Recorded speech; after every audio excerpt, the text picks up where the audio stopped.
You know that feeling, right? When a sequel to a movie you loved, like really loved, gets announced. And you're kind of excited, but then also uh, kind of dreading it at the same time. Like, will it be as good?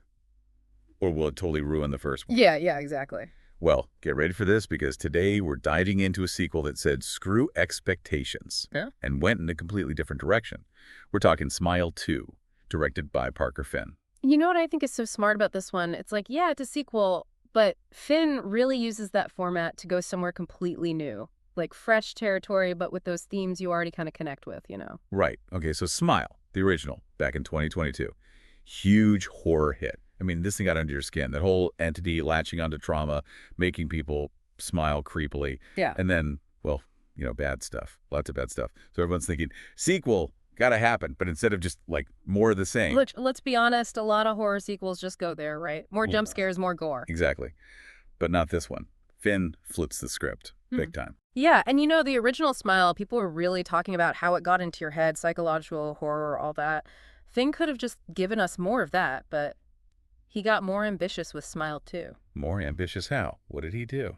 Okay, so picture this. Smile 2 drops us right into the world of pop music. All the glitz, all the pressure, everything. Well, hold on. From, like, dark psychological horror to all the pop stars. Yeah, and the thing is, it works. Because think about it, our obsession with celebrities, that pressure to always look perfect, Mm.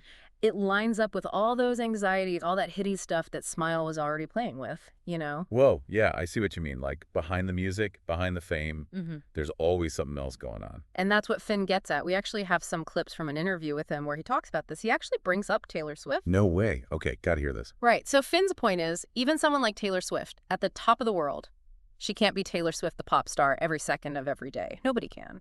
It's like that pressure cooker thing, you know?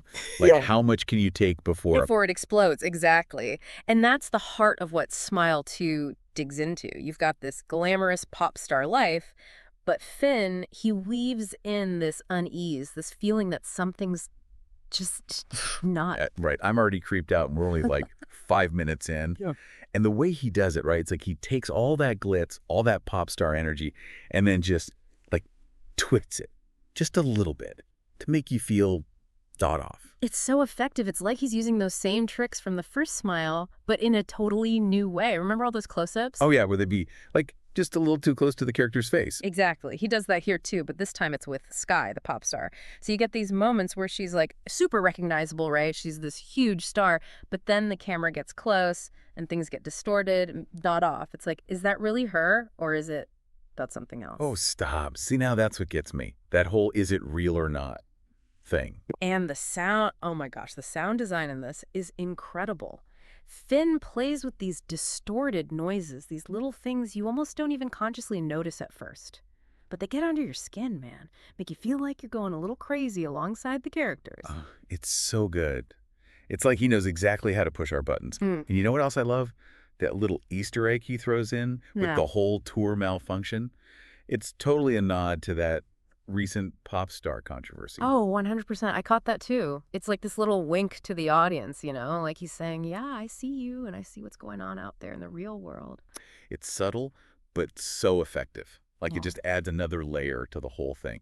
And speaking of adding layers, we got to talk about the ending. Now, no spoilers, but phew, that ending, it's a lot. Oh, tell me about it. Talk about leaving you with more questions than answers. Right. Like by the end of Smile 2, is anyone safe from this Smile thing? Has it spread even further than we thought? That's the million-dollar question, isn't it? And I love that Finn doesn't give us a nice, neat answer. He wants us to stew on it, to keep questioning what we think we know. You know what else I noticed about this sequel? We actually get to learn a little more about the Smile itself. Yeah. It's like we're starting to peel back the layers of this entity, getting a glimpse behind the curtain. And that's intentional. Remember that interview we were talking about before? Yeah. Finn specifically said he wants to keep some mystery around it, but he's also interested in digging deeper. But in a way, that makes sense, you know? Digging deeper how? Like, what does that even mean when you're talking about an entity like this? Right. It's not like it's got a birth certificate as a social security number or something, but Finn's interested in exploring the why behind it, why it does what it does, why it chooses the people it does. Okay, now that is scary. because it means this thing, this entity, it's not just random. It's not just going around making people smile for no reason. There's a purpose behind it. Exactly. And that purpose, that's what Finn's leaving us to figure out. And honestly, I kind of love that he's not spoon-feeding us the answers. He's making us work for it. It's like he's saying, here's a little peek behind the curtain, but don't get too comfortable. Exactly. And that's what makes Smile 2 so much more than just a typical horror sequel. It's messing with your head on a whole other level. Like, you're not just scared of the jump scares anymore. You're scared of what you might be thinking about long after the credits roll. Totally. Okay, so Finn has said he's got more Smile stories he wants to tell. What do you think? Where could he possibly go from here? Well, in that interview, he used the words insane and bonkers, so I think it's safe to say he's not afraid to get really weird with it. Oh, man. Okay, that's exciting. I mean, I love a good mind-bending horror film as much as the next person, but knowing that Finn is willing to go there, that's what gets me pumped. It's definitely not the kind of franchise where you can predict what's coming next. Which is awesome, because let's be real, sequels can be hit or miss. But Finn, he seems determined to keep pushing those boundaries. Yeah. To give us something we haven't seen before. And it's not just Smile either. Did you know he's also doing a remake of Possession? That cult classic? Oh, yeah. I'd heard that. Oh, wow. yeah. Okay, so Possession is already like peak psychological horror. Can you imagine what Finn is going to do with that? Right. I mean, talk about an ambitious project. But if anyone can pull it off, it's Finn.